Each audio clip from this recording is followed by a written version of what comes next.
আপনারা জানেন যে জাতীয় নাগরিক পার্টি এনসিপির পক্ষ থেকে আমরা প্রথম থেকে বলে এসেছি যে আমরা আসন্ন এই নির্বাচনে আমরা এককভাবে এই নির্বাচনে আমরা অংশগ্রহণ করতে চাই।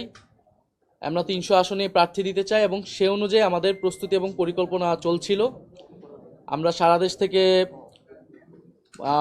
মনোনয়ন আহ্বান করেছিলাম যারা প্রার্থী হতে চায়। এর পরবর্তীতে আরও ২টি দলের সাথে আমাদের একটি রাজনৈতিক সমঝোতা হয়েছিল সংস্কার প্রশ্নে। তখন আমরা বলেছিলাম যে আমরা ৩টি দল মিলে যেই সংস্কার জোট আমরা একত্রে নির্বাচনে অংশগ্রহণ করব। কিন্তু এরপরেই শরীফ ওসমান হাদির যে শাহাদাত বরণ এবং তাকে প্রকাশ্যে গুলি করার মাধ্যমে বাংলাদেশের রাজনৈতিক প্রেক্ষাপট অনেক বেশি পরিবর্তন হয়েছে।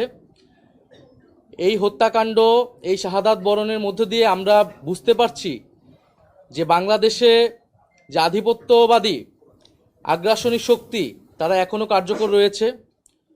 গণ অভ্যুত্থানের মধ্য দিয়ে যাদেরকে আমরা পরাজিত করেছিলাম তারা এখনও চক্রান্ত করছে নির্বাচন বানচাল করার জন্য। তারা চক্রান্ত করছে এই যে সংস্কার এবং নতুন বাংলাদেশের অগ্রযাত্রা সেটাকে ব্যাহত করার জন্য, এবং তারা চক্রান্ত করছে এই জুলাই প্রজন্মকে নিঃশেষ করে দেওয়ার জন্য। সেদিন ওসমান হাদির গায়ে গুলি লেগেছে, কালকে আপনার গায়ে লাগবে, পরশুদিন আমার গায়ে লাগবে।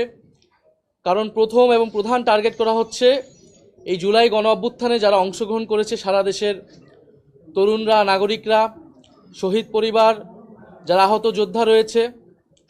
ফলে এই পরিবর্তিত প্রেক্ষাপটে আমাদের কাছে মনে হয়েছে, আমরা দলীয় ফোরামে আলোচনা করেছি যে আমাদের এই মুহূর্তে এই নির্বাচন সুষ্ঠুভাবে সম্পন্ন করার জন্য, প্রতিযোগিতা পূর্ণ করার জন্য এবং যাতে আধিপত্যবাদী কোনো শক্তি আমাদের এই গণঅভ্যুত্থান পরবর্তী অগ্রযাত্রাকে ঠেকাতে না পারে, সেজন্য আমাদের বৃহত্তর ঐক্য প্রয়োজন।